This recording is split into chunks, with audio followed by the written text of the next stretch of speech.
Have you ever felt like seeing too much distanced you from the world? Not because you talked too much, not because you were arrogant. Just by existing with an awakened mind, the atmosphere around you shifted. You made people uncomfortable. Conversations became strained. People laughed, but not with you. Why? Because you weren't just another person, you were a mirror, and no one wants to look at themselves when they're not ready to see. The problem was never you, it was what you awakened. Your intelligence didn't shout, didn't humiliate, didn't impose, it simply observed, it simply understood. But that clarity, your ability to see beyond the script, was enough to make many walk away. Not because you were bad, but because you made them see. And for many, seeing is a threat. Society doesn't hate intelligence, it fears it. It fears what questions, what reveals, what doesn't conform. It prefers comfort over truth. A smile over an uncomfortable reflection, silence over thought.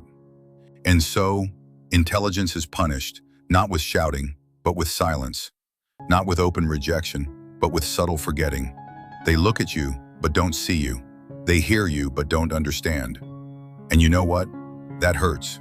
Not because you crave approval, but because you start wondering, am I broken? But you're not broken.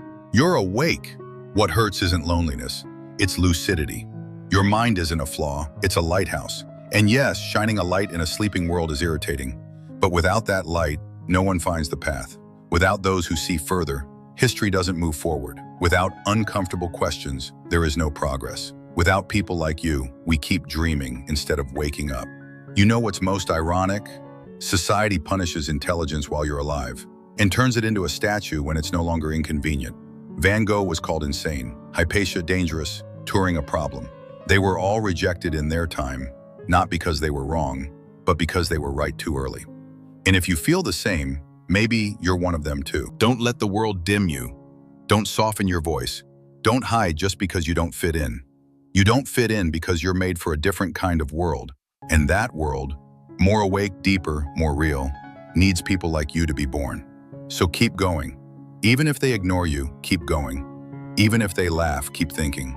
Even if it hurts, keep feeling. Not for recognition, not for glory, for truth. Because living awake hurts, but it's the only kind of life that's truly worth it. You're not difficult, you're necessary. You're not arrogant, you're a mirror. You're not alone, you're ahead. And yes, it's hard, but as Schopenhauer once said, the more conscious a being is, the more deeply it suffers, but also the more deeply it lives. So choose. Do you want artificial peace or an authentic life?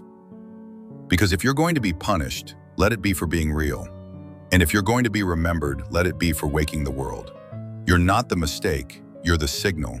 You're not too much, you're right on time, even if the world doesn't know it yet.